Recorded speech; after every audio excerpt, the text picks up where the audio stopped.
friends, welcome to I Choose New World. Hi, അസ്സലാമു അലൈക്കും. ഇന്ന് ഞാനൊരു ചാമ്പക്ക ജ്യൂസിൻ്റെ റെസിപ്പിയുമായിട്ടാണ് വന്നിട്ടുള്ളത്. നമുക്ക് ഈ ചൂടിനും ദാഹത്തിനൊക്കെ നല്ലൊരു ആശ്വാസം കിട്ടുന്ന നല്ലൊരു അടിപൊളി ജ്യൂസാണിത്. അപ്പോൾ നമുക്കിത് എങ്ങനെയാണ് ഉണ്ടാക്കുന്നത് നോക്കാം. അതിന് മുന്നേ എൻ്റെ ചാനൽ ആദ്യമായിട്ട് കാണുന്നവരാണെങ്കിൽ അല്ലെങ്കിൽ ഇതുവരെ സബ്സ്ക്രൈബ് ചെയ്യാത്തവരാണെങ്കിൽ തീർച്ചയായിട്ടും സബ്സ്ക്രൈബ് ചെയ്യണം. സബ്സ്ക്രൈബ് ചെയ്യുമ്പോൾ തൊട്ടടുത്തൊരു ബെല്ലൈക്കൺ കാണാം. അത് ക്ലിക്ക് ചെയ്യുമ്പോൾ 3 ഓപ്ഷൻസ് വരും. അതിൽ ഓൾ ക്ലിക്ക് ചെയ്യണം. എങ്കിലേ ഞാൻ വീഡിയോസ് അപ്ലോഡ് ചെയ്യുമ്പോൾ നിങ്ങൾക്ക് നോട്ടിഫിക്കേഷൻ കിട്ടുള്ളൂ. അപ്പോൾ നമുക്ക് വീഡിയോയിലേക്ക് കിടക്കാം. ആദ്യം നമുക്ക് ഇതിന് വേണ്ടിയിട്ടുള്ള ഇൻഗ്രീഡിയൻസ് എന്തൊക്കെയാണെന്ന് നോക്കാം.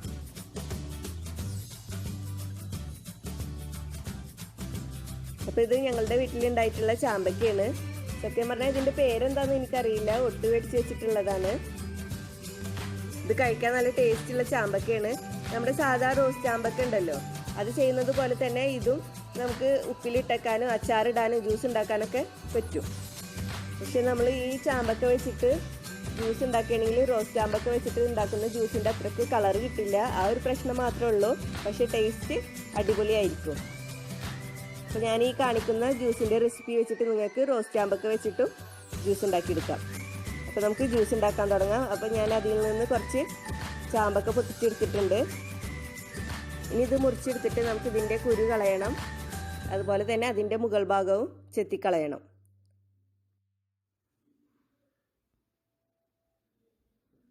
എന്നിട്ട് നമുക്ക് ചെറിയ കഷ്ണങ്ങളാക്കിയിട്ട് മുറിച്ചെടുക്കാം.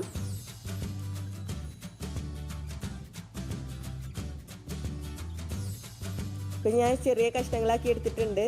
ഇത് ഏകദേശം ഒരു 2 കപ്പോളം ചാമ്പക്ക ഉണ്ടാവും. ഇനി നമുക്ക് ജ്യൂസ് തയ്യാറാക്കാം. അതിന് വേണ്ടിയിട്ട് മിക്സിയുടെ ജ്യൂസ് ജാർ എടുത്തിട്ട് അതിലേക്ക് നമുക്ക് ഈ ചാമ്പക്കയുടെ കഷ്ണങ്ങൾ ഇട്ട് കൊടുക്കാം. ഇനി ഇതിലേക്ക് പഞ്ചസാര ചേർത്ത് കൊടുക്കാം.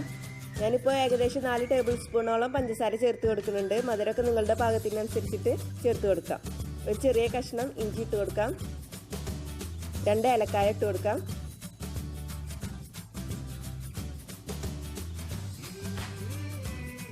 പിന്നെ ഒരു ടേബിൾ സ്പൂണോളം ചെറുനാരങ്ങയുടെ നീര് ചേർത്ത് കൊടുക്കാം. ഇനി ഇതിലേക്ക് കുറച്ച് വെള്ളം ഒഴിച്ചു കൊടുക്കാം. ഞാൻ തണുത്ത വെള്ളമാണ് ഒഴിച്ചു കൊടുക്കുന്നത്. ആദ്യം കുറച്ച് വെള്ളം ഒഴിച്ചു കൊടുത്തിട്ട് നന്നായിട്ടൊന്ന് അടിച്ചെടുക്കാം. അപ്പോൾ ഞാൻ നന്നായിട്ട് അടിച്ചെടുത്തിട്ടുണ്ട്. ഇനി ഇതിലേക്ക് നമുക്ക് കുറച്ച് ഐസ് ക്യൂബ്സ് കൂടി ഇട്ട് കൊടുത്തിട്ട് ഒന്നുകൂടി നന്നായിട്ട് അടിച്ചെടുക്കാം. അപ്പോൾ ഞാൻ നന്നായിട്ട് അടിച്ചെടുത്തിട്ടുണ്ട്. ഇനി ഇത് നമുക്കൊന്ന് അരിച്ചെടുക്കാം. അരിച്ചെടുത്തില്ലെങ്കിൽ ഇതിൽ നന്നായിട്ട് തരി ഉണ്ടാവും. അത് ചിലപ്പോൾ ചിലർക്ക് ഇഷ്ടപ്പെടില്ല. അപ്പോൾ നമുക്കൊന്ന് അരിച്ചെടുക്കാം. അപ്പോൾ ഞാൻ അരിച്ചെടുത്തിട്ടുണ്ട്. ഇനി നമുക്കിത് സെർവിങ് ഗ്ലാസ്സിലേക്ക് ഒഴിക്കാം. അപ്പോൾ നമ്മുടെ ചാമ്പക്ക ജ്യൂസ് റെഡി ആയിട്ടുണ്ട്. ഈ ചൂടിനൊക്കെ കുടിക്കാൻ പറ്റിയ നല്ലൊരു അടിപൊളി ജ്യൂസാണിത്. അപ്പോൾ എല്ലാവരും ട്രൈ ചെയ്ത് നോക്കണം. തീർച്ചയായിട്ടും എല്ലാവർക്കും ഇഷ്ടപ്പെടും. ട്രൈ ചെയ്തിട്ട് എല്ലാവരും ഫീഡ്ബാക്ക് അറിയിക്കണം. ഇനിയും ഇതുപോലുള്ള വീഡിയോസുമായി വരാൻ നിങ്ങൾ എൻ്റെ ചാനൽ സബ്സ്ക്രൈബ് ചെയ്യണം. സബ്സ്ക്രൈബ് ചെയ്താൽ ബെല്ലൈക്കൺ ക്ലിക്ക് ചെയ്യാൻ മറക്കരുത്. എങ്കിലേ ഞാൻ വീഡിയോസ് അപ്ലോഡ് ചെയ്യുമ്പോൾ നിങ്ങൾക്ക് നോട്ടിഫിക്കേഷൻ കിട്ടുള്ളൂ. വീഡിയോ ഇഷ്ടപ്പെട്ടാൽ ലൈക്ക് ചെയ്യുക, ഷെയർ ചെയ്യുക. Please subscribe, comment, like and share.